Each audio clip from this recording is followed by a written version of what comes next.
Hello and welcome to Exeter. Today we are training with the Chiefs, surely the standout team of the season. Promoted into the Premiership at the start of last season, they have now all but guaranteed Heineken Cup rugby for next year. And if things go well for the boys from the Southwest, they couldn't end the season in the top four, and that would mean a shot at a Twickenham final.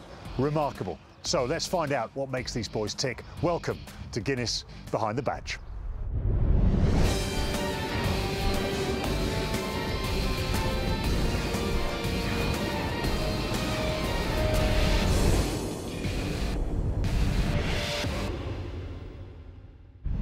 Now, a club shop is always a shrine to the home team, and here in the beautifully run Exeter Chiefs trading post, nothing says I support my team more than a branded pizza cutter and dog poo bag dispenser.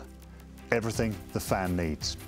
Now, on a slightly more serious note, it was a rather disappointing week for English clubs in European competition, with Wasps and Harlequins being ejected from the Amlin Challenge Cup by Biarritz and Toulon respectively, and Saracens being kicked out of the Heineken Cup by Clermont-Auvergne at home. But the English teams need to put those disappointments of European rugby to one side, because it is a big weekend in the Aviva Premiership coming up. The weekend's action starts on Friday night with the Sale Sharks welcoming Bath to Edgeley Park, and then on Saturday, Gloucester, desperate to recapture some form, take on bottom of the table Newcastle Falcons at Kingsholm. London Irish, themselves struggling in the Premiership at present, welcome Saracens to the Madejski Stadium, a Saracens team desperate to get back into the top two. Worcester welcome Exeter to Six Ways. And then Harlequins take on Wasps in a London derby. But the big derby has to be Northampton Saints against the Leicester Tigers at Franklin's Gardens. Now, Rob Baxter, of course, is the figurehead of the club, but he needs his able lieutenants, and one such able lieutenant is the team manager, Rob Koenig. Rob, on a match day, what would your job be on a match day? Keeping calm, keep everybody else calm, so you keep a clear head of actually what's happening. There'll be some drama somewhere along the line, coping with that. What about when a player comes to the club, a new face arrives? What's your responsibility to make life easy for him? Yeah, we tend to give them mentors. You know, the one or two of our established players are really good at showing people around the areas, showing them where to live, you know, and all those sort of things. When you look around, do you get a sense of pride in what's happening here? Yes, I do. I've been with the club a long time, seen it through the old county ground to here. Yeah, we are proud of it.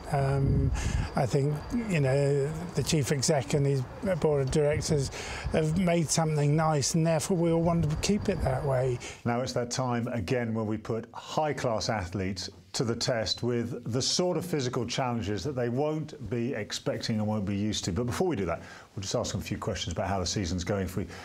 Guys, Exeter Chiefs surprising everyone again. You've done it for the second season. People are starting to accept it now. But as the success comes, is there more pressure on you as each game goes by? I don't think we're in a nice position at the moment. We're sitting fifth and there's 3 games left. And we can really go and attack it.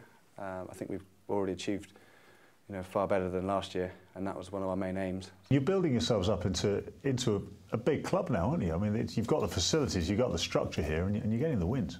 Yeah, I think it's something that, it's always been in place here, and Tony Rowe's a big man for saying, we've got big dreams, big ambitions.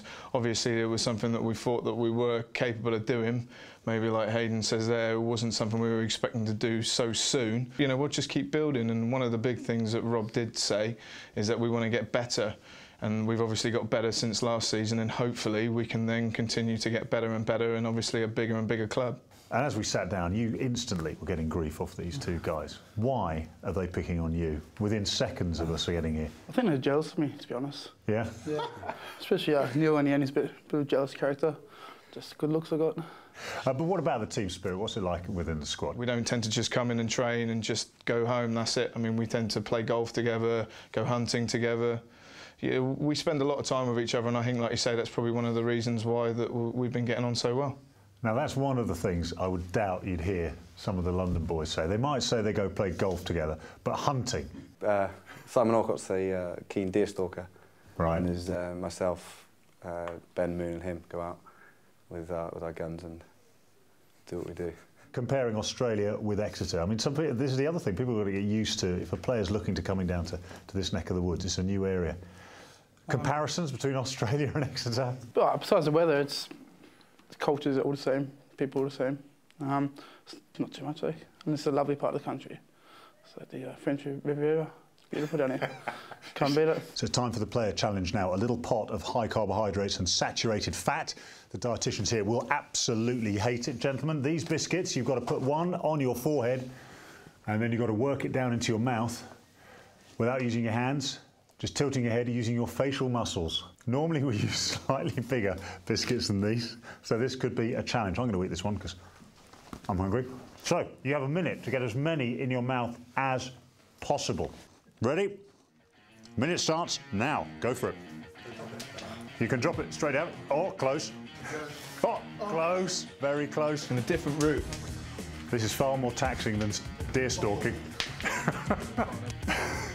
Slightly bigger biscuits might be needed next time. –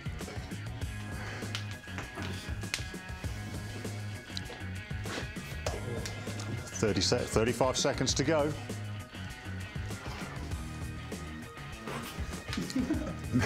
You're so close. 10 seconds. This floor is littered. And we haven't nearly. Oh my, has anyone actually got No one's got one. And that's it. That is the minute. He's got one. He's got one. You got one. You got one. You got one. He's got one. No, you just threw it in there. The floor littered with crumbs. Now, one man who understands the heartbeat of the Exeter Chiefs probably better than anyone is head coach Rob Baxter.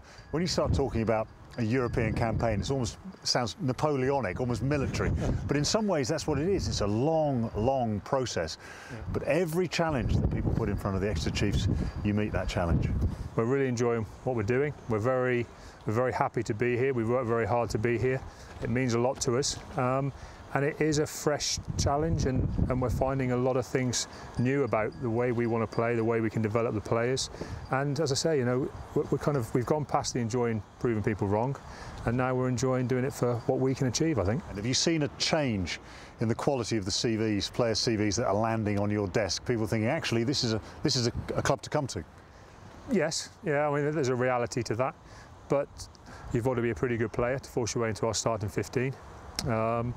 And you know, I kind of like the players we've got here. You know, I like them as characters. I like their work ethic.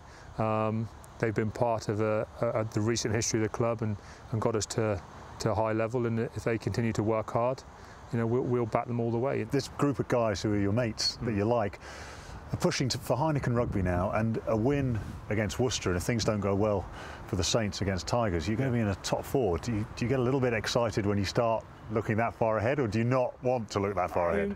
We've done so well by not getting too carried away with anything that we're fighting everything, you know, to avoid that. But there is a reality, you know, and we said to the players today, you know, they were disappointed to lose to Stade Francais, which is fantastic for us.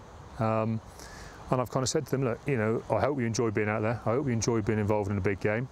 Well, there's potentially some big games ahead of you, you know, and the first one is Worcester, which, with various connotations of what may happen, is almost potentially a cup game, really. If we go there and it goes well for us and other things go certain ways, you know, all of a sudden a week later we're playing Northampton Saints at home in almost a knockout game, and that's an incredible position for us to be in at this stage of the season. You must be very proud at this moment of what you and your management team, coaching team and players have achieved. I think the way we play now is quite exciting. We're an easy team to get behind, and it's something we've always targeted trying to do. You know, the supporters who come here, they are slightly mental. You know, if you're here on a Saturday and, like I say, grown men waving inflatable tomahawks, wearing war paint, it is interesting.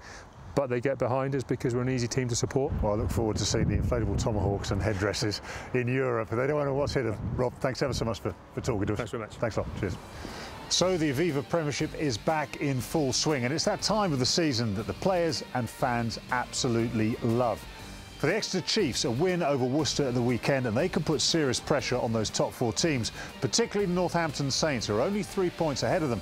And bear in mind, the Saints have to come here to Sandy Park for the penultimate match of the season. exciting time. So join us next week for the very best seats in the house when we are at possibly the biggest name in English club rugby, the Leicester Tigers. Join us then for Guinness Behind the Badge.